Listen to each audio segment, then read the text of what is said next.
So Steve, Jen, obviously you guys have a great home. It's gorgeous. And we're going to walk through the plan on how we're going to work together to get that property sold. Did you guys have a chance to look at everything that we dropped off before our meeting? Yep. Yes. Yep. Right, cool. So before we jump into it, I want to understand kind of just so that I'm on the same page and I'm clear, why are you guys selling? Like, what's the motivation behind leaving this property?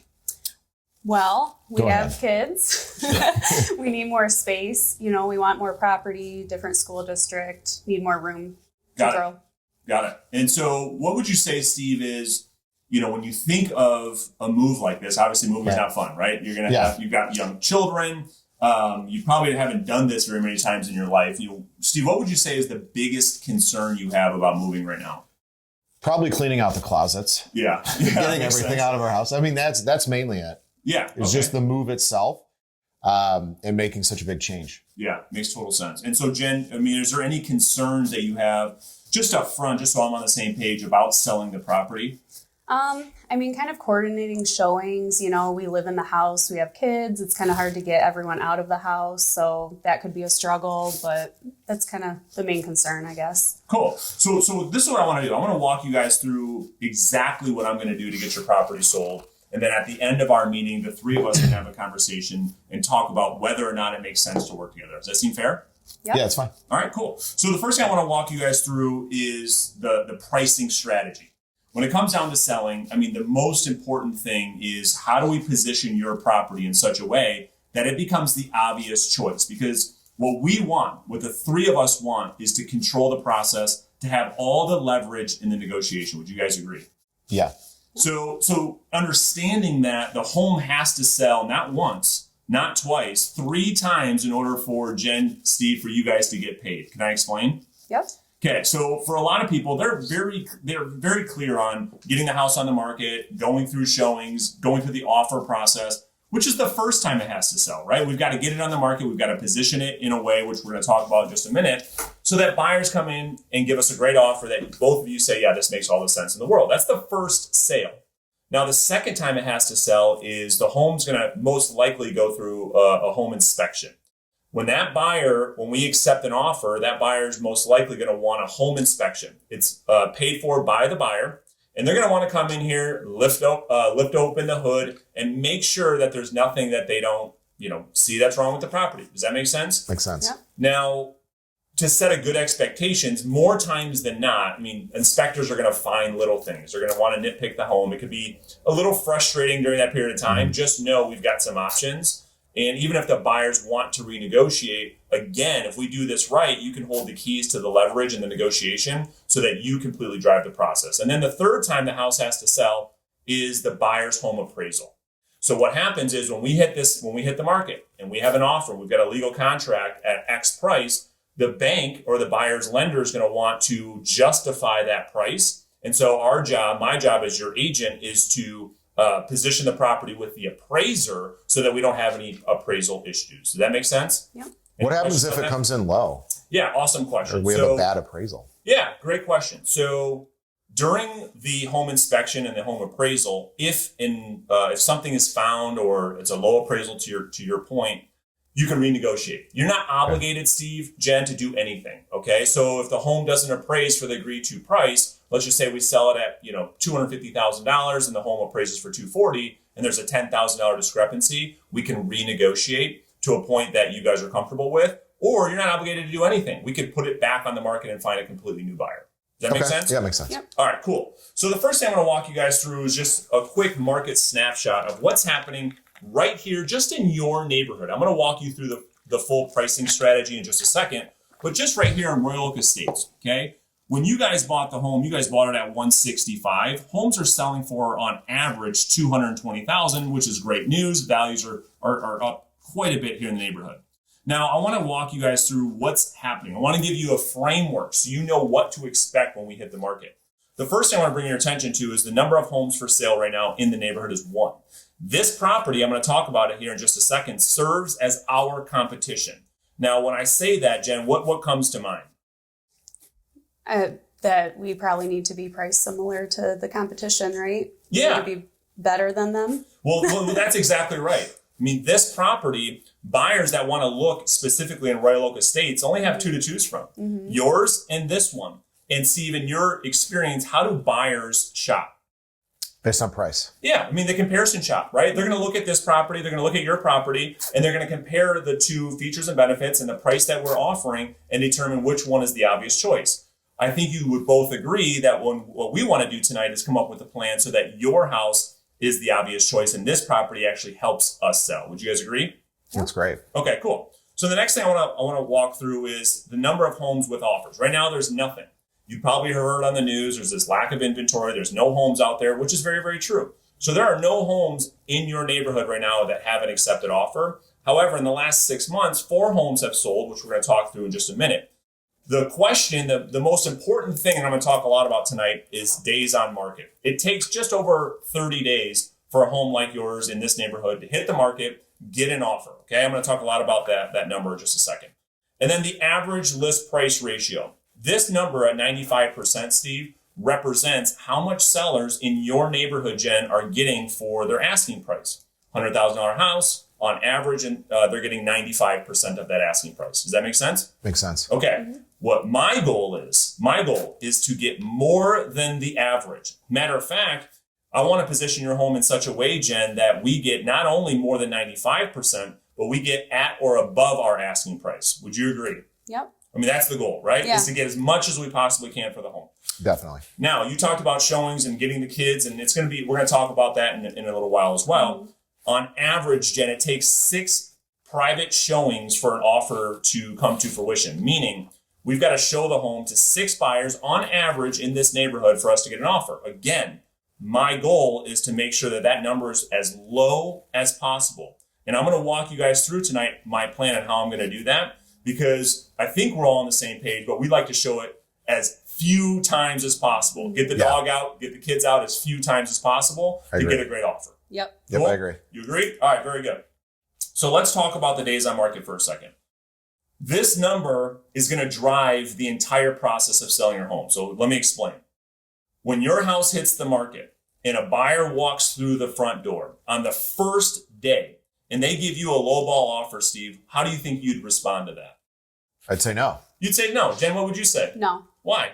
Because everyone's selling for over asking price right now. That's right. So if someone walks through the front door, it's one day on the market. That's exactly right. So do you believe that if someone walked through the front door, the buyers probably are aware of that, the agent's communicating that, the chances of them writing a great, strong offer on day one is going to be our best opportunity to get the highest price. Would you agree? Yeah. Now, let's reverse that for a second. Let's pretend your house sits on the market for 90 days. Someone walks through the home, Steve. They love the home. And they turn to each other and say, honey, we want this house. What do you think that offer is going to reflect if you've been on the market for months and months? It's going to be low. Because it's been sitting there. Something's got to be wrong with it. Something's got to be wrong, or in a market where everything's selling. Desperate. Yeah. Things are selling so fast. There's no incentive for the buyer to give you a great offer if you have the only house that's been sitting on the market for months and months and months. Does that make sense? Right. Yep. Yeah. So let's go through the full pricing analysis so that we're all on the same page. And so I want to verify a couple things. So when you guys bought the home, in 2004 at 166.5. Is that right? Yeah. Okay. And public record has your living square foot at 974 square feet, 3 bedrooms, 2 full baths with the finished basement, that other full baths downstairs. Is that right? Mm-hmm. Okay. So let me walk you through probably one of the most important things we're going to talk through in our work together. This is similar to an appraisal. Okay. So when I talk to that bank's appraiser, like I talked to you guys about before, this is the documentation I'm gonna serve to him or her so that we're on the same page so that we justify the highest price. This is the property, Jen, that we're competing with right now, this one on Kenwood. Now, this has a garage. I know ours doesn't have a garage. This has a 2-car garage. They're listed at $250,000, 3 bedroom, 1.5 bath, a little bit bigger than ours. And they've been on the market for 13 days. Okay, so they're within that 30-day time frame, and they're asking $250,000. Okay, and so did you guys have a chance to look at the pictures I sent you on this property? Yeah, it's not nearly as nice as our house. Yeah, of course, right? I mean, at the end of the day, we want to make sure that you again are the obvious choice. So what we're going to talk a lot about tonight is making sure that when we hit the market, that the buyers agree with you. That the buyers look at this house, look at our house, Jen, and say, well, obviously yours is the obvious choice. Okay. Right. Mm-hmm. These 4 homes are the facts. These are the 4 homes that actually came on the market and went through that process that I outlined with you. They got an offer, they went through the home inspection, they went through the appraisal, they got paid, and now they're moved, okay? Couple key things here. So if you look at the range, they're selling from 220 to 237, okay? We can't put so much weight on what someone's asking. I think you guys would agree. We can only look at what has actually happened. Would you agree with that? Yeah. So the homes are selling between 220 and 237, regardless of what they ask for. Now, here's the critical thing. Remember I talked about the days on market? What's the average time frame, Steve, that homes are selling for in your neighborhood? 36 days. 36 days. I want to show you something. These two homes that took, look how long they took to sell. One took 96 days, the other one 126 days. Jen, what happened here in your opinion? They listed too high and it got stale. That's right. Both of these people try to list really, really high, Steve. They ended up having to come way down on their price because, to your point earlier, the buyers walked through their home. This guy was sitting in the market for almost 6 months, and they had no incentive to get a good offer. So they had to negotiate a lower price based on what they were asking. Can you see that? Yeah. Mm-hmm. So based on the market, based on us having no garage, you have the finished basement. I mean, my recommendation and the market suggests, Steve, that the home should sell about $240,000. Now, the choice that you guys have to make tonight is, do we want the $240,000 on day one, or do we want it in a few months from now? Okay. And the reason why we look at 240 is if we go to 239.9 and we compete with this house at 249.9, to your point, I agree. They don't have a finished basement. They have a 2-car garage. Yours has a finished basement, no garage. Okay. I mean, the buyer's going to have to make a decision to say, okay, how much is it going to cost me to put up a garage, but I can have an updated home? And I want the buyers to essentially worry about that and not you. So the market's suggesting a list price of $239.9. Is that something that you guys are comfortable with? I think so. I mean, you're the expert. Mm-hmm. Jen? Yeah, I mean, I don't know. I still think ours is nicer than that one active, though. Like, would it be worth putting a garage in? Well, I mean, I don't recommend that you come out of pocket with money at this point until we have real-time feedback from a real buyer, because I would hate for us to spend $15,000, $17,000, $22,000 on a garage, not get that money back, and now I'm the bad guy, right? Yeah. What I would prefer to do is get the house on the market and let the buyers respond. So here's a recommendation. If we compete head-to-head with this property at $249.9, one of three things is going to happen. Can I explain? Mm-hmm. What you want and what I want, based on what we talked about before, is when we hit the market at $249.9, we should anticipate tons of showings and offers within the first 2 weeks. Now, here's what we know. We can only go off the facts. This house has been on the market for almost 2 weeks as we're having this conversation. They have not accepted an offer. We know, based on the market, they've had tons and tons of showings. They have no offers at this price. So the first thing that we want to have happen is we hit the market and we get an offer within that time frame. The second thing that can occur, which is what's happening to these people, is we get a lot of traffic. We get a lot of showings. We get a lot of interest. No offers at all. So Steve, if that happens to you, what do you think the market's trying to communicate? So we have it priced wrong. Yeah. I mean, they're just not in line with what the home has to offer. Yeah. And we can have a conversation at that time about making some adjustments. The third thing that can happen, Jen, which I don't think would happen in this market, is we go into the marketplace at $249.9 and no one comes to see the home. I mean, based on the lack of inventory, it's not going to happen. Mm-hmm. It could happen. I don't foresee that happening. So based on that, I'm comfortable putting the house on the market at $249.9 to compete with this head-to-head, assuming that we can always come back to this conversation so that we're on the same page. Because what happens if we sit on the market for too long? Then we get a low offer. And that's the last thing that the three of us want. Would you agree? I agree. Mm-hmm. So we can go on the market at $249.9 if that's what you guys are comfortable with, based on the assumption that within the first 2 weeks, we should be talking about a legal contract and an offer that we're excited about. Is that fair? It's fair. Yep. Okay, cool. All right. So the next thing I want to walk you guys through, I'm just going to make a note of that. So we're going to go on at $249.9. Here's what I believe. I believe that in a relationship between a seller and a listing agent and a listing broker, that the sellers are the employer and the agent is the employee. Thus, I work for you. Would you guys agree with that? Yeah. Yep. Okay. So there's a couple of things that I want to walk you guys through how I'm going to, Steve, transfer the risk and transfer the accountability off of you, Jen, and onto me to perform. Okay. Okay. So the first thing is my easy exit listing agreement. Okay. How this works, Steve, is if we decide tonight that working together is a good idea, you're never tied down to a long-term contract. Okay, now this does a couple things. Number one, it ensures that I do what I say I'm going to do tonight, because otherwise you can fire me, Jen, at any time. Does that make sense? Yep. Does that seem fair for you guys? Yeah. Yeah. I think so. Okay, good. I mean, because what my goal is tonight is for you to make a decision with absolute confidence that you're hiring the right agent without any reservations or without any concern. Because here's the number one complaint in the industry is sellers like you hire an agent like me, and from that day moving forward, everything goes downhill. The communication is lacking. They don't do what they say they're going to do. And most agents are going to want you to, Steve, sign a 6-month contract and handcuff you to that contract, whether or not they do their job. Does that make sense? Yeah. So we put this in place in a listing addendum to ensure that you guys never run that risk, assuming that we work together. Fair enough? Yeah. All right, cool. The next thing I want to talk about is my Smart Seller program. This program allows both of you to go out to the marketplace at the same time as me and bring us a buyer. Because here's the reality.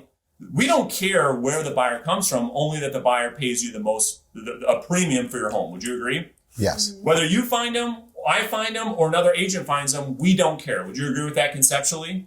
Where would I find a buyer? Well, let's talk about that. So what happens, and it's not likely, right? It's not very likely in all the years I've been doing this that you find the buyer. But this program allows you to do that and incentivizes you to do that, which I'm going to walk you through, Steve, in just a second. But what can happen is when your friends, family members, coworkers find out you're selling your home, because your wife's such a great designer, they might say, holy crap, Jen, I didn't know you guys were selling the home. Bob and I would love to buy your home. That happens from time to time. Okay. If that happens, and we'll talk about our flexible compensation, we would only charge you a 1% commission to handle the entire transaction on your behalf and the buyer's behalf. Now, Steve, to your point, is it likely you find the buyer? Probably not. Probably not. But we want to give you that flexibility to know that if you do, you're incentivized. Is that fair? Yep. Okay, cool. The second way the buyer can come to fruition is if I put the house on the market and through my marketing efforts, I go find a buyer, Steve, who has no agent. Okay. If that happens, you would only pay a 4% commission. Does that make sense? Yeah. And then go ahead. Question? What do you do to find the buyer, though? Yeah. Like, what marketing do you do to find the buyer? Yeah, good question. Did you guys have a chance to look at my entire marketing strategy before I came over? I did. She didn't read it. She's not interested. I just looked at the price. Yeah.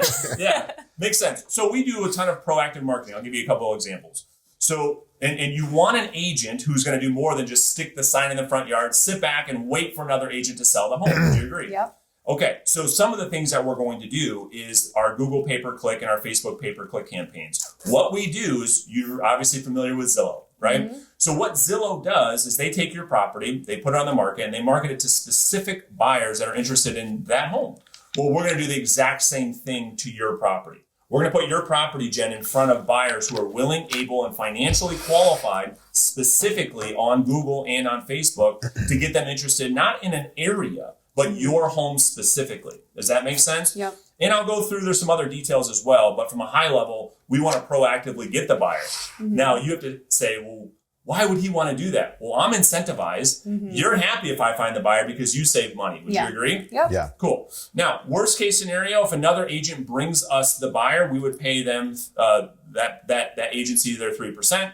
My company would charge 3%. Now, I want to walk you through our certified pre-owned listing as well. Okay. Some of our sellers in today's market, you've probably bought a used car before, I would assume, at some point. Yeah. Oh, yeah. Okay. So when you see the certified pre-owned, when you buy a used car, it's because of a certain reason. And I want to walk you guys through this other option. Some sellers take advantage of this, and you guys will decide if it makes sense or not. So we do offer a certified pre-owned listing program. Here's how it works. We talk a lot about tonight making your home the obvious choice, right? Well, another way to do that is to give confidence in the buyer that your house is more sound, it's more solid than any other home that they could choose. Well, how do we do that? We do a pre-listing inspection. Before we hit the market, I go out there, I pay for a pre-listing inspection. Make sure proactively, Jen, before a buyer ever walks through your property, that any of the small things are taken care of. We do a pre-listing appraisal to justify our listing price. Imagine a world, Steve, we have an appraisal, a legal contract that says that the home is worth $249.9. Right. And I can go into the marketplace and scream from the mountaintops that we've already justified that. Next is our professional cleaning. So I'll have my team come in here. We'll do a professional cleaning of the property. I know you got the young kids. You guys got the dog. We want to make that first impression as best as we can. We also have a 1-year home warranty, which gives you listing coverage as the seller, covering furnaces and AC units while the home's listed. And we give this to the buyer to give them confidence that if they buy your home, they have a 1-year home warranty that's attached to the property. Does that make sense? Yeah. Yeah. All right, next is our virtual walkthrough and digital floor plan. We work with a great company called Windows Still.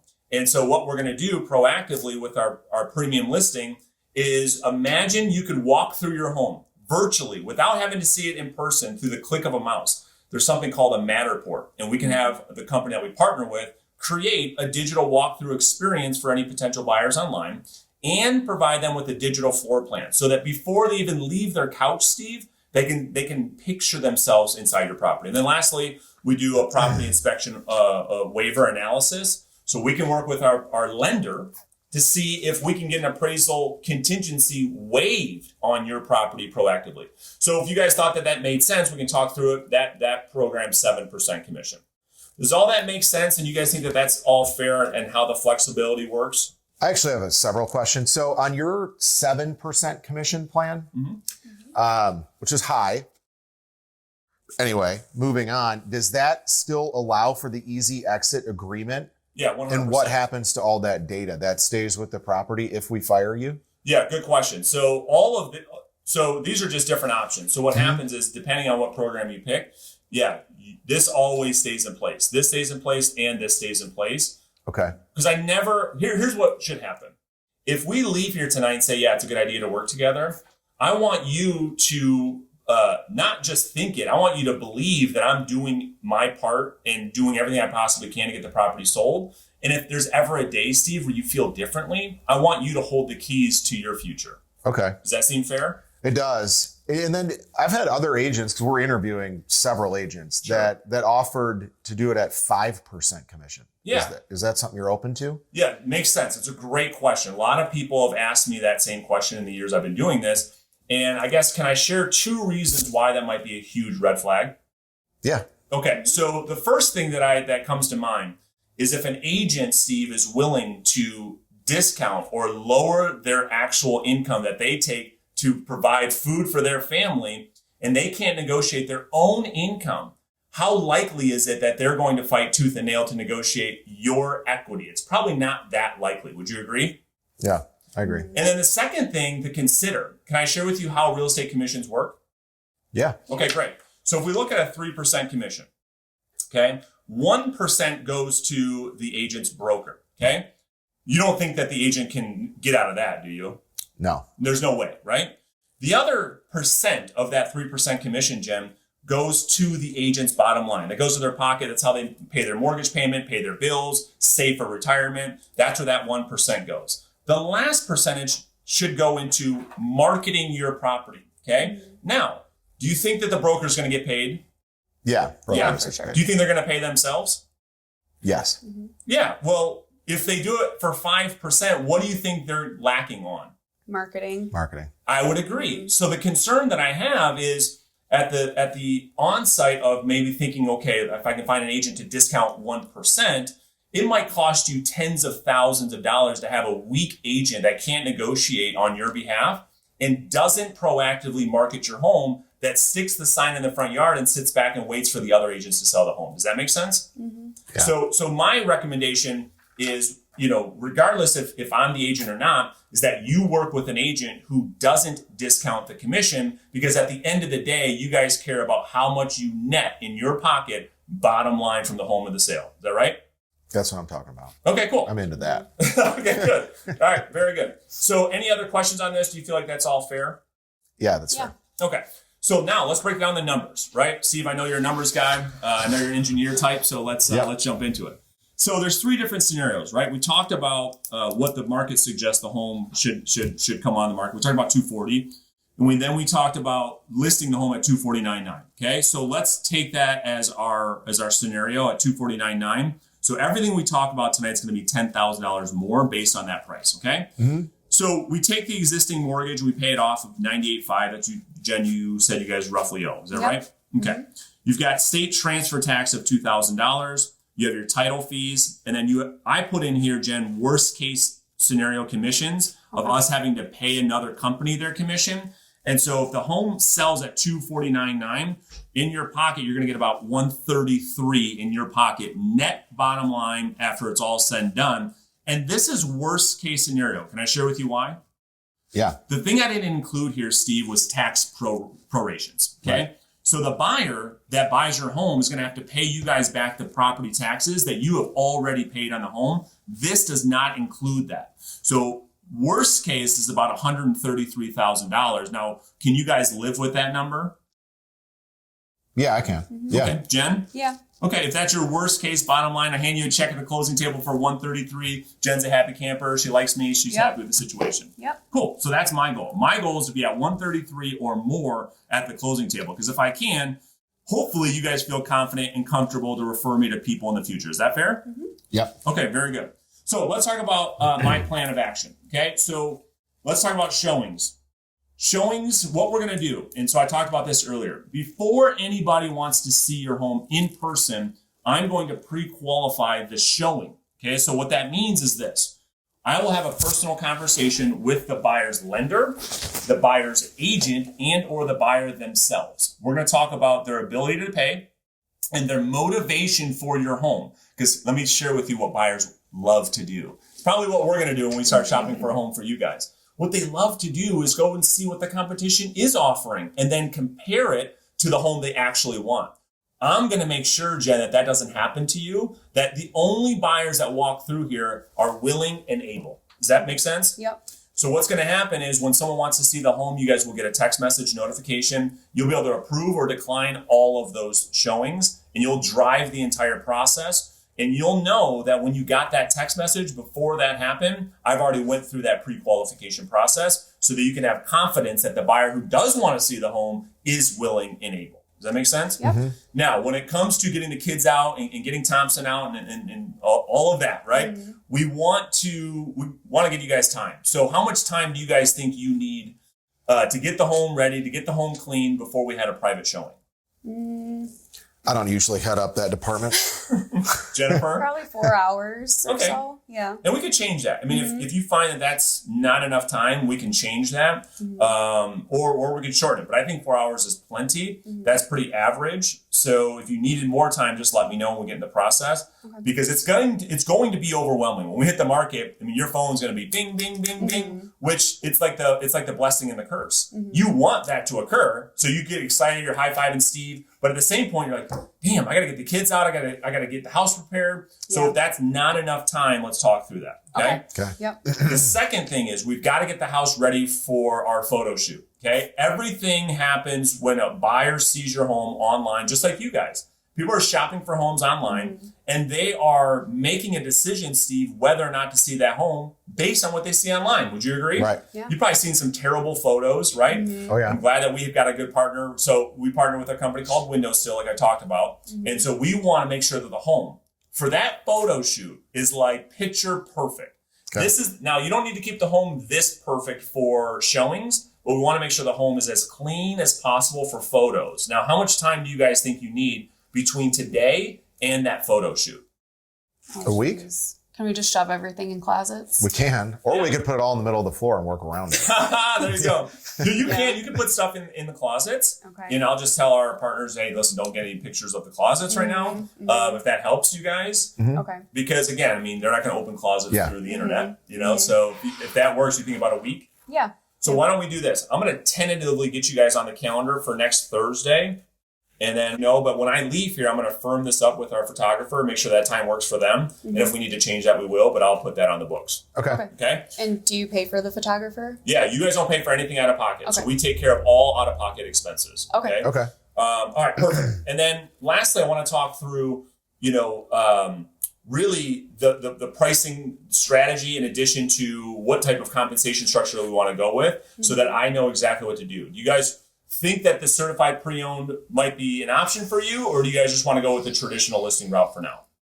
Well, so can they use the appraisal with the mortgage that they do in that? Like when No. you do that? So I feel like it's just pointless to do, like to pay for that when you can't actually use it. And they're going to do their own inspection, right? So why would we really pay for that inspection? Well, so here's the key. So yeah, you're paying for it indirectly, right? Right. Through commission. I'd be Right. paying out of pocket. The reason I do it up front, and I'm good either way, the reason why we would do that is to instill confidence to a buyer up front before Okay. anything's known, so that, again, you carry the leverage in the negotiation. So imagine a buyer walks through your home, and I can meet the buyer and justify with an inspection and an appraisal to get them to offer you more money. That would be the reason we did it, because otherwise they have doubts, they have concerns. Is this house going to appraise? What am I going to find during home inspection? They're thinking about all these things when they're writing you an offer. I want to take all those concerns and not have those, not have the buyer think about any of those when they're writing an offer, because here's what we know. People make decisions off emotion and then they justify them later with logic, like Steve, right? Right. So when they fall in love with your home, I want them to ride the emotion as high as possible without having any doubts or worry, and that would be a reason we would do that. Okay. And so that's kind of my thought. But what do you guys feel like makes the most sense right now? You can call it. I mean, I don't know. I think I want to just stick to the traditional. Yeah. Yeah. Perfect. No worries. And so listen, at this point, I mean, based on the home, based on our conversations tonight, I'm absolutely confident that the work that my team and I can do will absolutely get you guys the money that you guys need. Do you guys have any questions before we go ahead and move forward with paperwork? I mean, we've been talking to some other agents, so I think we just need some time to decide, yeah. Yeah, Do a couple absolutely. more move interviews. forward. Yeah, it makes total sense. And just so that I'm on the same page, I just want to kind of clarify.